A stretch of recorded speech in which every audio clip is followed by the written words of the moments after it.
ജീവിതത്തിൽ വിജയം നേടണമെങ്കിൽ നമുക്ക് ആദ്യം വേണ്ടത് ഒരു പോസിറ്റീവ് ആറ്റിറ്റ്യൂഡ് ക്രിയേറ്റ് ചെയ്യുക എന്നുള്ളതാണ്. നമുക്ക് ഈ പോസിറ്റീവ് ആറ്റിറ്റ്യൂഡ് ക്രിയേറ്റ് ചെയ്യണമെങ്കിൽ ഏറ്റവും എളുപ്പ മാർഗം എന്ന് പറയുന്നത് നമ്മുടെ സെൽഫ് എസ്റ്റീം ഡെവലപ്പ് ചെയ്യുക എന്നുള്ളതാണ്. എന്താണ് സെൽഫ് എസ്റ്റീം എന്ന് ചോദിച്ചു കഴിഞ്ഞാൽ നമ്മൾ നമ്മളെ പറ്റി ചിന്തിക്കുന്ന സമയത്ത് നമുക്ക് എന്ത് തോന്നുന്നു എന്നുള്ളതാണ് സെൽഫ് എസ്റ്റീം കൊണ്ട് നമ്മൾ ഉദ്ദേശിക്കുന്നത്. നമ്മളൊരു സഭയിലേക്ക് ചെല്ലുമ്പോൾ അല്ലെങ്കിൽ ഒരു കൂട്ടം ജനങ്ങളോട് സംസാരിക്കാനായിട്ട് നമുക്കൊരു അവസരം കിട്ടുമ്പോൾ നമ്മൾ പലപ്പോഴും അത് ഒഴിഞ്ഞു മാറാറുണ്ട്. കാര്യം അത് നാട്ടുകാരെന്ത് വിചാരിക്കും എന്നല്ല നമ്മുടെ വിചാരം. കാര്യം ഞാനിത് ആപ്റ്റാണോ ഇല്ല, അല്ലെങ്കിൽ എനിക്ക് അത്രയും ഒരു കപ്പാസിറ്റി ഇല്ല എന്നൊരു ചിന്ത നമ്മുടെ മനസ്സിനകത്ത് വരും. അതാണ് ആക്ച്വലി നമുക്ക് ആ സെൽഫ് എസ്റ്റീം എന്ന് പറഞ്ഞത്. കാര്യം നമ്മളാണ് നമ്മളെ വില കുറച്ച് പലപ്പോഴും കാണുക, നാട്ടുകാരല്ല. ആ നമ്മൾ വില കുറച്ച് കാണുന്നത് കൊണ്ടാണ് നാട്ടുകാർ നമ്മളെ പറ്റി ഇങ്ങനെയായിരിക്കും വിചാരിക്കുന്നതെന്ന് നമ്മൾ ചിന്തിക്കണം.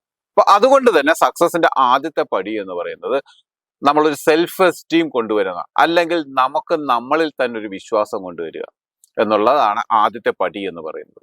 അത് ക്രിയേറ്റ് ചെയ്യാനായിട്ട് നമുക്ക് 3 സിമ്പിൾ ടെക്നിക്ക് ഉപയോഗിച്ച് കഴിഞ്ഞാൽ നമുക്ക് നമ്മുടെ സെൽഫ് എസ്റ്റീം നമുക്ക് ഡെവലപ്പ് ചെയ്തെടുക്കാൻ പറ്റും. അതിൽ ഒന്നാമത്തെ സ്റ്റെപ്പ് എന്ന് പറയുന്നത് പണമായിട്ടോ പാരിതോഷികമായിട്ടോ അല്ലെങ്കിൽ പ്രത്യുപകാരമായിട്ടോ നമുക്ക് തിരിച്ചു തരാൻ പറ്റാത്ത സഹായങ്ങൾ നമ്മൾ ആൾക്കാർക്ക് വേണ്ടി ചെയ്യുക എന്നുള്ളതാണ്.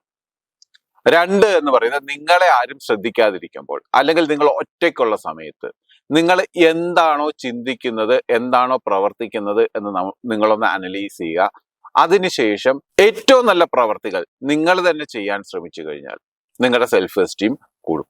3 എന്ന് പറയുന്നത് നമ്മൾ പറയുന്ന കാര്യങ്ങൾ പ്രവർത്തിക്കുക എന്നുള്ളതാണ്. അത് വളരെ ചെറിയ കാര്യമാണെങ്കിൽ പോലും നമ്മൾ പറയുന്ന കാര്യങ്ങൾ അതുപോലെ പ്രവർത്തിക്കുക എന്നുള്ളതാണ്.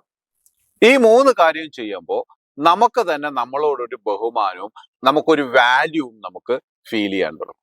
അതിന്റെ ഫലമായി നമ്മുടെ സെൽഫ് എസ്റ്റീം ഡെവലപ്പ് ചെയ്യാൻ തുടങ്ങും.